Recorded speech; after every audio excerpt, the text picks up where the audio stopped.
उनके बेटे ने अपराध किया, अपने सगे एक बेटे को हाथी के पैरों तले दबवा करके न्याय का नया सिद्धांत बनाया। यह अहिल्या महारानी का अपना निर्णय है।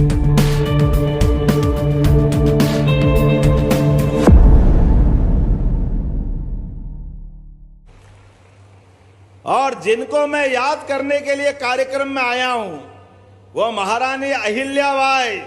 बोले अहिल्या महारानी की।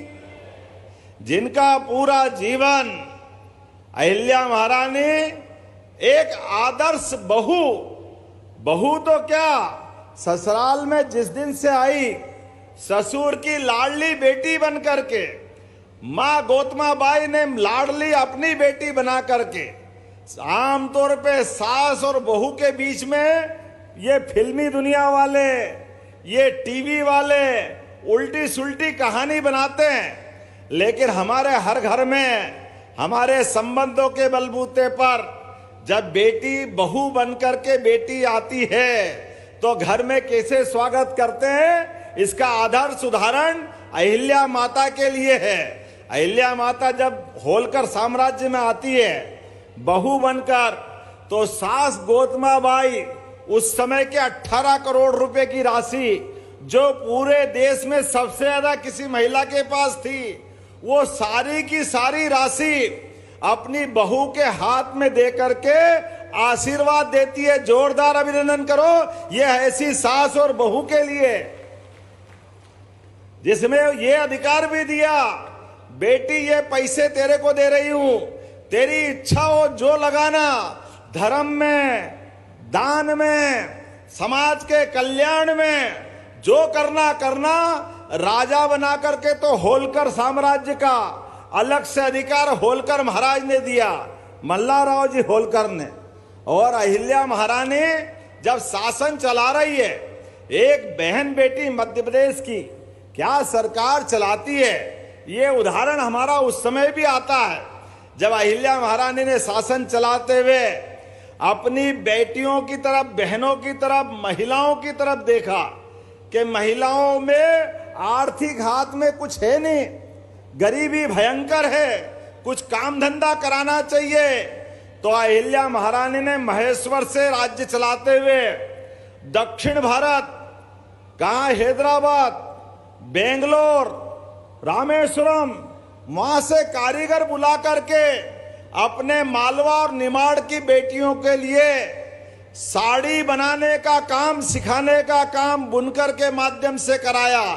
जोरदार अभिनंदन करो। तो माहेश्वरी साड़ियां आई अपने बीच में, माहेश्वरी साड़ी के कारखाने खड़े करवाए, क्योंकि बहन बेटी के हाथ में पैसा लाने के लिए उनको रोजगार दिलाना चाहिए, स्वरोजगार दिलाना चाहिए। नारी सशक्तिकरण के अद्भुत काम उन्होंने किए और शासन चलाया। तो कैसे चलाया कि अहिल्या महारानी के स्वयं के बेटे ने गलती की, एक ही बेटा था, लेकिन गलती की तो उस बेटे के लिए कहा कि मैं शासन की सर्वोच्च कुर्सी पे बैठी हूं, इसमें सभी बेटे बेटी मेरे बराबर है, मैं किसी में भेदभाव नहीं करूंगी।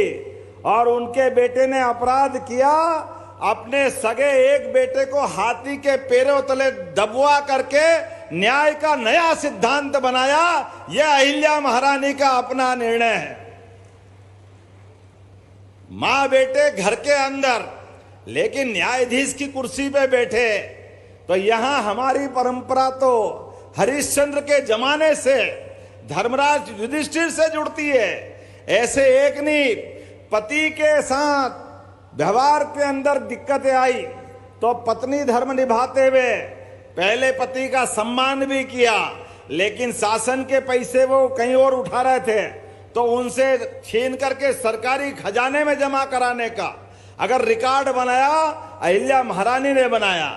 लगातार पूरे देश के अंदर, चाहे बनारस, सोमनाथ, द्वारका, बद्रीनाथ, राज्य की सीमा के बाहर भी सभी देवस्थानों के मंदिर बनवाना, घाट बनवाना, धर्मशालाएं बनवाना, अन्न क्षेत्र बनवाना, ताकि हमारे देश के लोग मुगल काल में भी अपने देव दर्शन के माध्यम से भगवान का तो आशीर्वाद पाएंगे ही, लेकिन ये सांस्कृतिक रूप से हमारा आवागमन पूरे देश में होते रहना चाहिए, ये तीर्थ यात्राएं चलते रहना चाहिए, ताकि भारत की सांस्कृतिक एकता बनी रहे। जोरदार अभिनंदन करो बाबा विश्वनाथ महाराज की।